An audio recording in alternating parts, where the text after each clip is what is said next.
Hello everyone, আসসালামু আলাইকুম। Welcome back to my channel. আশা করি আপনারা সবাই অনেক বেশি ভালো আছেন। আলহামদুলিল্লাহ, আল্লাহর অশেষ রহমতে আমরাও সবাই অনেক বেশি ভালো আছি। তো এটা ছিল সোমবার ব্লগের শেষের কিছু অংশ, যে অংশটা আমি আগের ব্লগে অ্যাড করতে পারিনি, কারণ ব্লগটা অনেক লম্বা হয়ে যাবে এজন্য। তো মঙ্গলবারের ব্লগের সাথে এই পার্টটা অ্যাড করে দিলাম, আশা করি আপনাদের কাছে ভালো লাগবে। আর আমার আজকের ব্লগটা যদি আপনাদের কাছে ভালো লাগে, প্লিজ সাবস্ক্রাইব করবেন, লাইক দিবেন আর কমেন্ট করে জানাবেন। আর যারা অলরেডি আমার চ্যানেলটাকে সাবস্ক্রাইব করেছেন তাদের সবাইকে অসংখ্য অসংখ্য ধন্যবাদ। এভাবে সব সময় আমাকে সাপোর্ট করবেন, আমার পাশে থাকবেন। তো পার্কে আসার পর এই যে দেখতেই পাচ্ছেন আদিফা আর ইব্রাহিম, ওরা দুজন অনেক এনজয় করছে।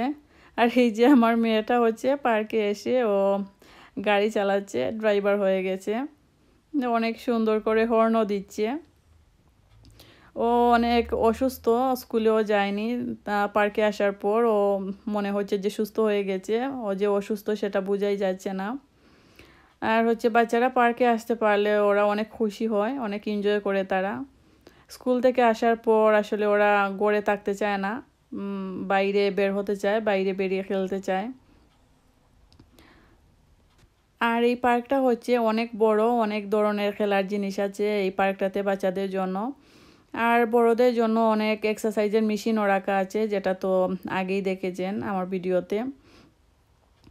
আর এত বড় পার্ক আসলে আমার কাছেও খুবই ভালো লাগে এই পার্কটাতে আসতে। ইব্রাহিম আদিফা তো এই পার্কে আসলে আর ওরা যেতেই চায় না, অনেক কান্না করে যাওয়ার সময়।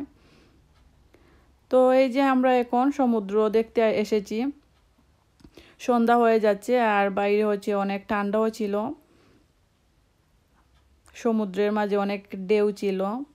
সমুদ্রেও দেখতে খুবই ভালো লাগে, আর যখন সমুদ্রের মাঝে এরকম ঢেউ থাকে তখন তো আরও ভালো লাগে সমুদ্রের ঢেউগুলা দেখতে। অনেকেই সমুদ্র দেখতে পছন্দ করেন, আমার ভিডিওতে আমি মাঝে মাঝে সমুদ্র দেখাই, অনেকেই কমেন্ট করেন যে ভালো লাগে দেখতে। এজন্যই আসলে আজকেও আমি আরও অল্প ভিডিও করলাম আপনাদের সাথে শেয়ার করার জন্য। আশা করি আপনাদের কাছে ভালো লাগবে।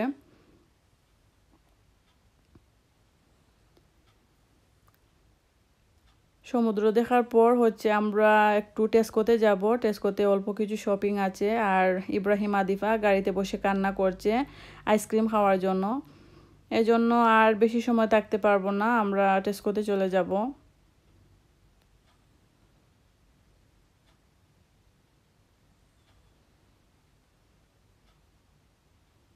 বাইরে অনেক ঠান্ডা, এজন্য আমি গাড়িতে বসে ভিডিওটা করছি।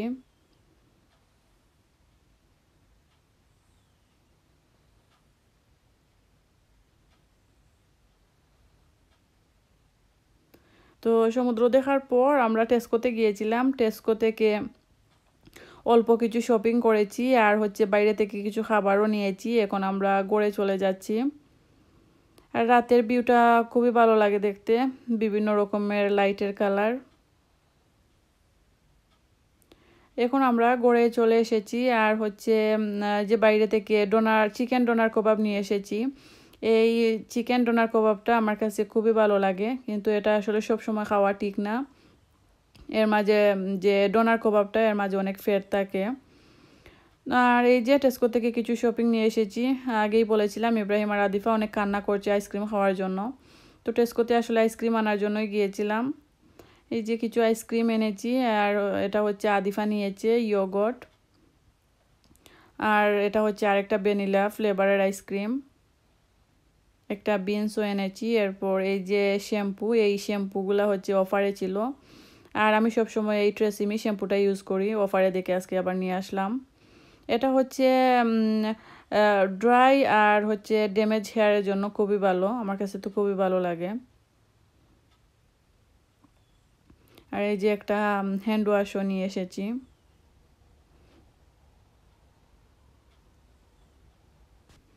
এখন আমরা সবাই মিলে ডিনার খেয়ে নিচ্ছি। ডিনার খাওয়ার পর বাচ্চাদেরকে বেডে দিয়ে দিব, অলরেডি ঘড়ি 8:30 বেজে গেছে। আর খাওয়ার পর এখন আমি আইসক্রিমটা খেয়ে নিচ্ছি। এটা হচ্ছে ভ্যানিলা ফ্লেভারের আইসক্রিম। আইসক্রিম তো হচ্ছে আমার অল টাইম ফেভারিট। আর ইব্রাহিম আর আদিফাকেও দিয়েছি আইসক্রিম খাওয়ার জন্য, ওদের অল্প দিয়েছি, ঠান্ডা লেগে যাবে। এটা হচ্ছে এর পরের দিন, মানে মঙ্গলবার। এখন আমি হচ্ছে এই যে ফ্রোজেন শুটকি চাটনি, এটা পেঁয়াজ আর অল্প একটু তেল দিয়ে ভেজে নিব। অনেক কিছু রান্না করা আছে, চিকেন রান্না করা আছে, এরপর হচ্ছে ইলিশ মাছের তরকারিও রান্না করা আছে, তারপরও আজকে শুটকি চাটনি খেতে ইচ্ছে করলো। এই জন্য ভাবলাম যে এরকম একটু তেল আর পেঁয়াজ দিয়ে ভেজে নেই। মাঝে মাঝে আমি চাটনি এভাবে খাই, আমার কাছে খুবই ভালো লাগে। তো আমি প্যানের মাঝে দিয়েছি অল্প একটু তেল আর দিয়েছি পেঁয়াজ, অল্প একটু লবণ দিয়েছি। লবণটা আমি অল্প দিয়েছি, তার কারণ হলো শুটকি চাটনিতে অলরেডি লবণ দেওয়া আছে। তো পেঁয়াজটা আমি হালকা ব্রাউন করে ভেজে নিয়েছি, আর এখন এই যে ফ্রোজেন চাটনি এটা দিয়ে দিলাম, ডেকে রেখে দিব, আর চুলার আগুনটা একেবারে কম করে দিব। তো এই যে আস্তে আস্তে মেল্ট হয়ে যাচ্ছে, এটা তো মানে আইস ছিল, আস্তে আস্তে মেল্ট হয়ে যাচ্ছে। তো আমি একটু নেড়ে দিয়ে আবারও ডেকে রেখে দিব, যাতে চাটনিটা সব চাটনি ভালোভাবে মেল্ট হয়ে যায়। এই যে এখন হচ্ছে ভালোভাবে মেল্ট হয়ে গিয়েছে, আমি এরকম আরও 1-1.5 মিনিট নেড়েছি, এরপর চুলাটা বন্ধ করে দিব। এভাবে চাটনি দিয়ে ভাত খেতে খুবই ভালো লাগে।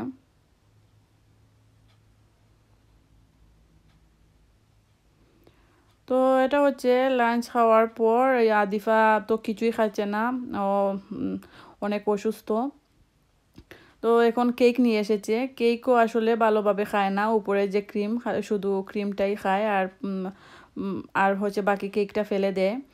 এই যে আমি এখন কফি খাচ্ছি বসে, ইব্রাহিমের আব্বু বানিয়ে দিয়েছেন আজকে কফি, আমি কেক দিয়ে কফি খাবো। আমি নিয়েছি হচ্ছে লেমন ফ্লেভারের কেক, এই কেকটা অনেক মজা। তো এরপর হলো আমি আজকে কিছু পিঠা বানাবো, নুনর বড়া পিঠা। এজন্য নিয়েছি হচ্ছে চালের গুঁড়া নিয়েছি, আর কিছু অল্প কিছু কালো জিরা নিয়েছি, আর এখানে হচ্ছে বড় এক পিস আদা আর মিডিয়াম সাইজের একটি পেঁয়াজ আমি ব্লেন্ডারে দিয়ে ব্লেন্ড করে নিয়েছি। আমি আরেকদিনও দেখিয়েছিলাম আমি কিভাবে নুনর বড়া পিঠা তৈরি করি, তো আজকে আবার ভাবলাম আজকে যেহেতু আমি আবার বানাবো, তো আবারও একটু শেয়ার করি আপনাদের সাথে। যারা আমার নতুন সাবস্ক্রাইবার, তারা যদি এই পিঠাটা বানাতে না জানেন, তাদের কিছু উপকারে আসতে পারে, আমি কিভাবে বানাই সেটা দেখে বানাতে পারবেন। তো আমি একটা হাঁড়িতে অল্প পানি দিয়ে, পানিটা প্রথমে অল্প গরম করে নিয়েছি, আর হচ্ছে কোন দিলাম হলুদের গুঁড়া। হলুদের গুঁড়াটা হচ্ছে কালারটা সুন্দর আসার জন্য, আর কিছুই না। তো দিলাম হচ্ছে স্বাদ মতো লবণ, আর আদা আর পেঁয়াজের পেস্ট। একটু নেড়ে ভালোভাবে পানির সাথে মিশিয়ে দিচ্ছি, আর ডেকে রেখে দিব 3-4 মিনিটের জন্য।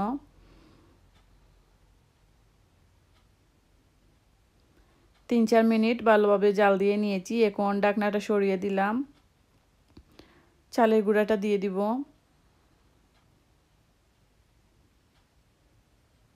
এটা হচ্ছে আমরা চালের গুঁড়া দিয়ে যেভাবে রুটি বানাই, ঠিক সেভাবেই একটা কাই তৈরি করে নিতে হবে নুনর বড়া পিঠাটা বানানোর জন্য। চালের গুঁড়াটা একটু ভালোভাবে মিশিয়ে দিচ্ছি, এরপর চুলা বন্ধ করে দিয়ে আমি 10 মিনিটের জন্য ডেকে রেখে দিব। 10 মিনিট ডেকে রেখে দিলে কাইটা অনেক সুন্দরভাবে সফট হয়ে যায়। 10 মিনিট পর এখন ঢাকনাটা সরিয়ে দিলাম, কাই একটা বাউলের মাঝে ঢেলে নিব। আর এই কাইটা হচ্ছে যত সুন্দরভাবে সফট হবে আর যত সুন্দরভাবে মানে মতে নেওয়া হবে, তত পিঠাটা অনেক সুন্দর হয়। যে সবগুলা কাই বাউলের মাঝে ঢেলে নিয়েছি, এখন ঠান্ডা হওয়ার জন্য অপেক্ষা করব।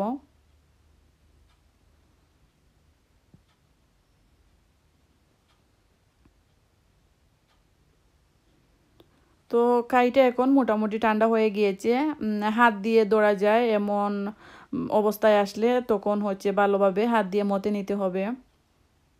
এটা হচ্ছে একটু ভালোভাবেই মতে নিতে হবে, তাহলে পিঠা অনেক সুন্দরভাবে হবে। অল্প একটু কালো জিরাও দিয়ে দিলাম, আর কালো জিরার ফ্লেভারটা আমার কাছে ভালো লাগে, এই জন্য দিয়েছি। আপনাদের যদি কারো কালো জিরাটা ভালো লাগে না, তাহলে কালো জিরার পরিবর্তে একটু ফ্রেশ ধনে পাতাও কুচি দিতে পারেন, এটা অনেক ভালো হয়। তো কাইটা মতে নেওয়ার পর এই যে আমি সুন্দরভাবে একটা ডো বানিয়ে নিয়েছি, আর রুটি বেলার জন্য নিয়েছি হচ্ছে কিছু চালের গুঁড়া নিয়েছি। তো আমরা যেভাবে রুটি বেলি সেভাবে আমি এখন রুটিটা বেলে নিব। এত বেশি মোটাও না আর এত পাতলাও না, এরকম করে রুটিটা বেলে নিব। তো এই তো রুটিটা বেলা হয়ে গিয়েছে। এখন আমি কাটার জন্য এই যে এরকম একটা কাটা নিয়েছি। এটা হচ্ছে যার যেরকম শেপ দিতে ইচ্ছা করে সেরকম একটা কাটা নিলেই হবে। সবগুলা পিঠা এভাবে আমি কেটে নিচ্ছি। আর এই যে একটা ট্রে নিয়েছি, আর ট্রের মাঝে হলো অল্প কিছু চালের গুঁড়ো বিছিয়ে দিয়েছি যাতে পিঠাটা ট্রের মাঝে না লাগে। আর পিঠাগুলো এখন এভাবে একটু বিছিয়ে রেখে দিচ্ছি ট্রের মাঝে। এরকম করে সবগুলা পিঠা আমি তৈরি করে নিব। এই তো সবগুলা নুনের বড়া পিঠা আমার তৈরি করা হয়ে গিয়েছে। এখন হচ্ছে আমি সবগুলা ফ্রোজেন করে রেখে দিব। আর 4-5টি পিঠা হচ্ছে আমার জন্য বাছবো। এখন আর কেউ খাবে না, শুধু আমি চা দিয়ে খাবো এই জন্য। তো এই যে আমি একটা প্যান বসিয়ে দিয়েছি আর তেল দিয়েছিলাম ভাজার জন্য। তেলটা গরম হওয়ার পর পিঠাগুলো আমি তেলের মাঝে দিয়ে দিচ্ছি। এভাবে একটু কষ্ট করে একসাথে কিছু পিঠা বানিয়ে ফ্রোজেন করে রেখে দিলে এটা যখন ইচ্ছা তখন বের করে খাওয়া যায়। এরপর হচ্ছে গড়ে মেহমান আসলেও কোনো টেনশন করতে হয় না, এটা বের করে নাস্তা হিসেবে দেওয়া যায়। আর ফ্রোজেন করে রাখলে স্বাদটাও নষ্ট হয় না, ঠিক একেবারেই ফ্রেশ পিঠা নুনের বড়া পিঠার মতোই টেস্ট আসে, খেতে খুবই ভালো লাগে। এই যে আমার পিঠাগুলো ভাজা হয়ে গিয়েছে আর অনেক সুন্দরভাবে ফুলেছে পিঠাগুলা। এই পিঠা হচ্ছে আমি চা দিয়ে খেতে আমার কাছে খুবই ভালো লাগে। তো এরপর আমি এখন ইব্রাহিমকে হোমওয়ার্ক করতে বসিয়েছি। আজকে স্কুল থেকে ওকে ম্যাথস হোমওয়ার্ক দেওয়া হয়েছে। ইব্রাহিম হচ্ছে 8 লেখাটা সুন্দর হয়নি, এই জন্য আদিফা ইরেজার দিয়ে মিটিয়ে দিয়েছে, বলছে আবার লেখার জন্য। এই জন্য ইব্রাহিম অনেক রাগ করতেছে আদিফার সাথে। আর বাচ্চাদেরকে হোমওয়ার্ক করানো আসলে অনেক কষ্ট, এটা অনেক বড় একটা টাস্ক হয়ে যায়, অনেক কথা বলতে হয় ওদের সাথে।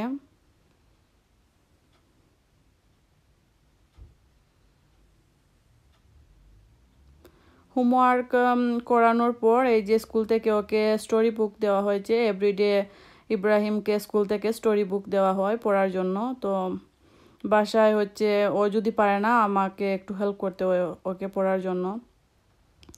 এরপর হলো এখন আমি একটু প্যারাশুট তেল নিচ্ছি ওদের মাথায় দেওয়ার জন্য। এই তেলটা আমি মাইক্রোওয়েভে দিয়ে অল্প ওয়ার্ম করে নিব। এরপর হচ্ছে ওদের দুজনকে মাথায় দিয়ে দিব। শাওয়ার করার আগে আমি ওদের দুজনকে ভালোভাবে মাথায় তেল দিয়ে দেই আর এরপর হচ্ছে গোসলটা করিয়ে নেই।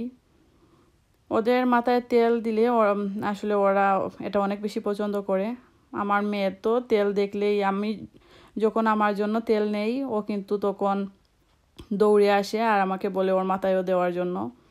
এই যে দেখতেই পাচ্ছেন ও অনেক শান্ত হয়ে বসে আছে। আদিফাকে তেল দেওয়ার পর হচ্ছে ইব্রাহিমকেও দিয়ে দিব আর এরপর হচ্ছে 15-20 মিনিট রেখে ওদেরকে গোসল করিয়ে নিব। তেল দেওয়ার পর এরকম একটু মাথায় ম্যাসাজ করে নিলে অনেক ভালো হয়, রক্ত চলাচল করতে পারে আর চুলের গুঁড়িটাও অনেক স্ট্রং হয়। তো এখন আমি এসেছি ওদের দুজনের জন্য ডিনার বানানোর জন্য। আজকে ডিনারে দিব হচ্ছে ম্যাগি নুডলস দিব। এই যেভাবে প্যাকেটের মশলাটা দিয়েছি আর নুডলস দেওয়ার পর নুডলস সিদ্ধ হওয়ার পর একটি ডিম ভেঙে দিলাম। এভাবে করে দিলে ওরা আদিফা খেতে অনেক বেশি পছন্দ করে। তো নুডলসটা খাওয়ানোর পর ওদের দুজনকে গোসল করিয়ে দিব আর এরপর ঘুম পাড়িয়ে দিব। গড়ে হচ্ছে হিটার দিয়েছি গরম হওয়ার জন্য। তো এই যে নুডলসটা এখন ঠান্ডা হয়ে গেছে, দুজনকে খাইয়ে দিব। আজকের মতো আমার ভিডিওটা এই পর্যন্তই। আশা করি আপনাদের কাছে ভালো লেগেছে।